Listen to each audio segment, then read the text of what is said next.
যে কৃষ্ণ নাম বদন দিয়ে কৃষ্ণ নাম গাইছি না, কতদিন শ্রবণ করছি না, সেই দিন তোমার ওই নাম তোমার সঙ্গে সঙ্গে হিংসা করবে না। সেদিন মহারাজ বললেন, সেদিন তোমার নামে যাবে না।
তাই আজকে আমার সংকীর্তনের পিতা গৌরবলী অধ্যান্নর সময়ে চলছে সূর্য পূজা করবার জন্য। অধ্যান্নর সময় বাবা ভোজনটা অধ্যান্নর সময়ে হয়। হ্যাঁ, গৌরহরি দেখাই দিলে আমি যেমন অধ্যান্নর সময় ভগবান গৌর সুন্দর কত বছর বয়সে শিক্ষামন্ত্র গ্রহণ করেছিলেন, চৈতন্য চৈতামৃতে প্রমাণ দিলেন। গৌরাঙ্গ মহাপ্রভু 24 বছর বয়সে সন্ন্যাস ধর্ম গ্রহণ করেছিলেন। মা সতী মাতাকে ছেড়ে ঘরের ঘরে কৃষ্ণ পিয়াকে ছেড়ে যখন গৌরাঙ্গ মহাপ্রভু আবার সন্ন্যাস ধর্ম গ্রহণ করে শিক্ষামন্ত্র গ্রহণ করলেন, সকলকে ছেড়ে আজকে ভজনের পথে অগ্রসর হলেন। ভজনের পথে অগ্রসর হয়ে ভক্তকে দেখাইয়া দিলেন, আমি যেমন 24 বছর বয়সে সন্ন্যাস ধর্ম গ্রহণ করলে, তোমরা আমার হইতে দেখে নাও, আমার হইতে শিখে নাও। এই দেহ ঘরে মধ্যাহ্ন সময় ছাড়া গোবিন্দ ভজনের সঠিক সময় নয় বাবা। মহাজন বললেন শিশুকালে ভজে কৃষ্ণ কৃষ্ণ পাবার আসে, যুবাকালে ভজে কৃষ্ণ কৃষ্ণ আসে বা না আসে, আর বৃদ্ধকালে ভজে কৃষ্ণ জমেরও দর আসে।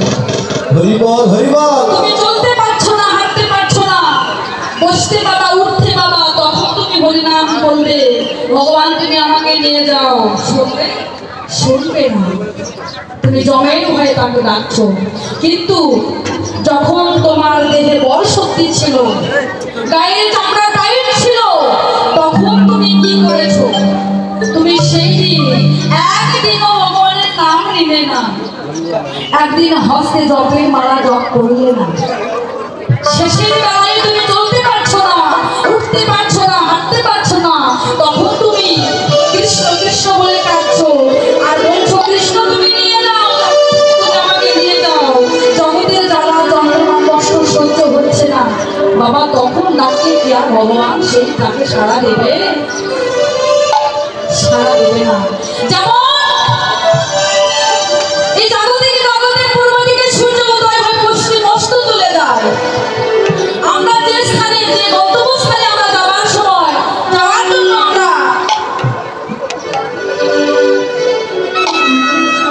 আমরা যাওয়ার জন্য যদি মনস্থির করি যে আমি অমুক জায়গাতে যাবো, তাহলে আমরা কি করি? সময় থাকিতে ওই জায়গাতে যাওয়ার জন্য রওনা দিই, তাই না বাবা? যেন সকাল সকাল যেন ওই ঠিকানায় গিয়ে যেন পৌঁছে যায়, তাই না? কিন্তু তেমনি আমাদের ভগবানের স্থানে যাওয়ার জন্য সময় থাকিতে আমাদেরকে ভজনের ঘরে যেতে হবে, ভগবানকে ডাকতে হবে।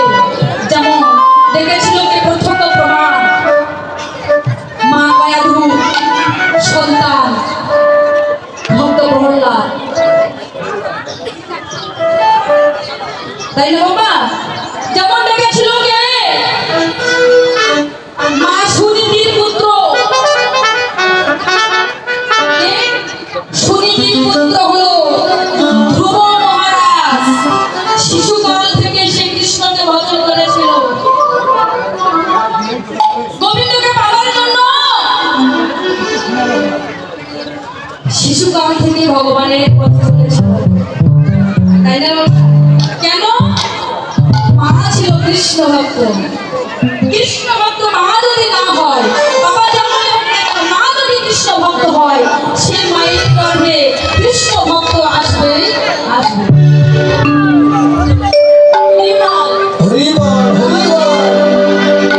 সময় থাকতে আমাদেরকে ভজনের ঘরে যেতে হবে, ভগবানের পথে। তাই ভগবান আমার বর্তমান সময় চলছে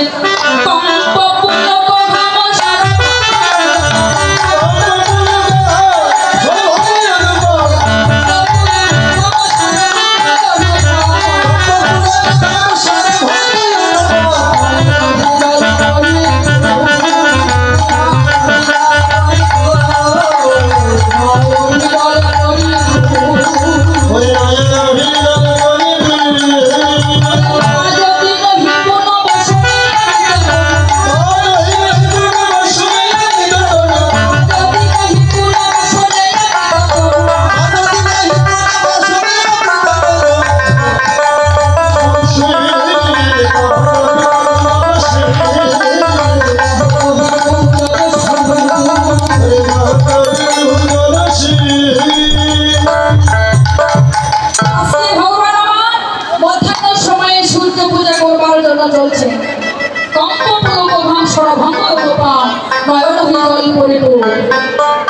মা যদি বসনে আবৃত তনু কহ যদি পুজো বসু।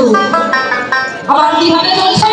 গৌরাঙ্গ মহাপ্রভু বাম ভুজহি বসুতে মুক্তি যাবে, বাম ভুজহি মহাপ্রভু আজকে বস্ত্র দ্বারা দেহখানি আচ্ছাদন করেছে। মা যদি নহি কোনো বসনে আবৃত তনু কহ যদি পুজো বসু। আজকে দেহখানি বসন দ্বারা আচ্ছাদন করে কি করছে? আজকে ঘন ঘন চাইছে কি আমার গৌরী বাম নয়নে ঘন চাই, বাম নয়নে ঘন ঘন চেয়ে চেয়ে দেখছে যেন রাধারানী আমার গোবিন্দকে পাওয়ার জন্য চঞ্চল হরিণীর মতো চেয়ে চেয়ে দেখছে। সেই ভাব আজকে গৌরীর অন্তরে জেগে উঠেছে। গৌরীর ভাব দর্শন করে আজকে বৈষ্ণবে কবি আমার রাধা মোহন দাস চিত্তের অভিলাষ হরি চরণ জন পাই আমার গৌরী সঙ্গ পেয়ে কত ধ্যান ভক্তগণ উদ্ধার পেল। আমার গৌরী সঙ্গ লাভ করে, আমার গৌরীর সঙ্গ করে নদিয়ায় কত ভক্ত ছিল,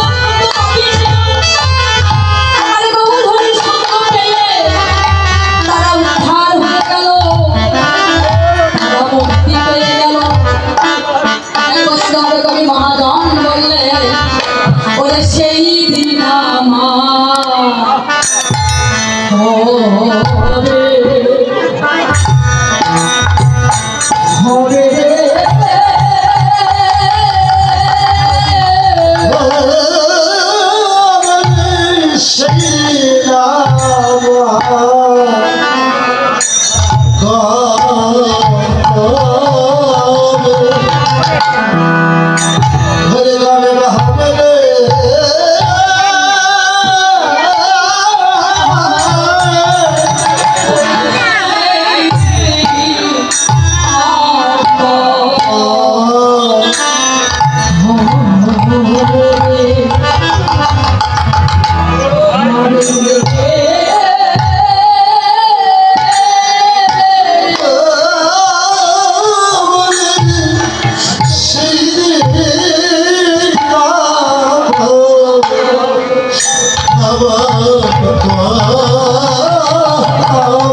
মধুময় মধুর বৃন্দাবনে বৃন্দাবনের আস্বাদন করব।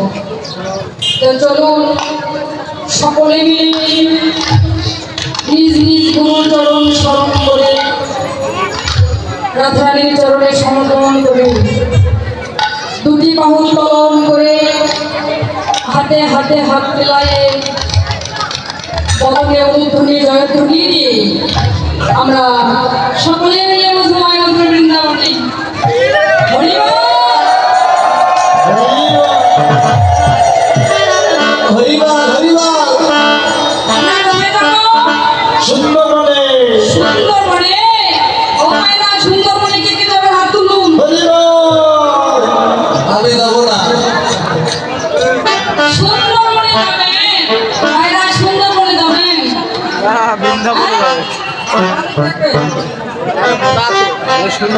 সুন্দরবনে কি দর্শন হয়? বাঘ, ভাল্লুক, পেঁচা, যত পাক পাকালি আছে, তাই না? কিন্তু সুন্দরবনে নয়, আমরা যাব বৃন্দাবনে। বৃন্দাবনে যারা যাবেন না, হাত উঠান আমার সাথে। হরি বল। যারা যাবেন না সবাই হাত তুলুন, সবাই হাত তুলুন। বিষয়টা হলো আমি বলেছিলাম বৃন্দাবনে যারা যাবেন না। বৃন্দাবনে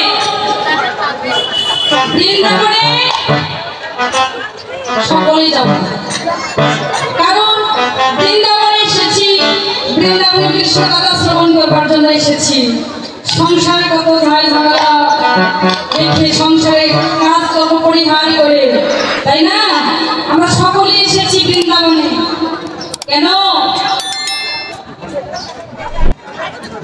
কেন এসেছি? ভক্তের পক্ষে বক্ষ মিলায় প্রেম আলিঙ্গন করব। বৃন্দাবনে এসেছি শুদ্ধ ভক্তের চরণধুলি অঙ্গে ধারণ করব। কত দূর দূরান্ত হইতে ভক্ত এসেছে, হরে কৃষ্ণ। কত দূর দূরান্ত হইতে কৃষ্ণ ভক্ত এসেছে, গৌর ভক্ত এসেছে। বৈষ্ণবের চরণধুলি অঙ্গে ধারণ করে এই মানব জন্মকে ধন্য করবো বলে এই বৃন্দাবনে আসা, তাই না? তাহলে চলুন আমরা বৃন্দাবনে সকলে বদলে